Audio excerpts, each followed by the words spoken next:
அச்சரப்பாக்கம் அருகே காரில் கடத்தப்பட்ட இளம்பெண் மீட்பு. சென்னை வேளச்சேரி பகுதியில் இருந்து இன்று காலை வேலைக்கு செல்லும்போது இளம்பெண் கடத்தல். செங்கல்பட்டு அருகே அச்சரப்பாக்கம் சுங்கச்சாவடியில் போலீசார் மடக்கி பிடித்து 4 பேரை கைது செய்து விசாரணை நடத்தி வருகின்றனர். சென்னையைச் சேர்ந்த ஜமுனா, இவருக்கு வயது 22, தனியார் மருத்துவமனையில் பணிபுரிந்து வருகிறார். காரைக்குடி பகுதியைச் சேர்ந்தவர். இவரது அத்தை மகன் சபாபதி என்பவரை சிறு வயதிலிருந்தே காதலித்து வந்துள்ளனர். இந்த நிலையில் ஜமுனா சபாபதியிடம் 6 மாத காலமாக பேசுவதை தவிர்த்துள்ளார்.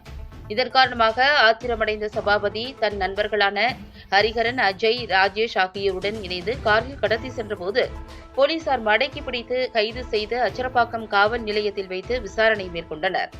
இதனைத் தொடர்ந்து வேளச்சேரி போலீசாருக்கு தகவல் தெரிவிக்கப்பட்டு கடத்தல் சம்பவத்தில் ஈடுபட்டவர்களை கைது செய்து அழைத்து சென்றனர்.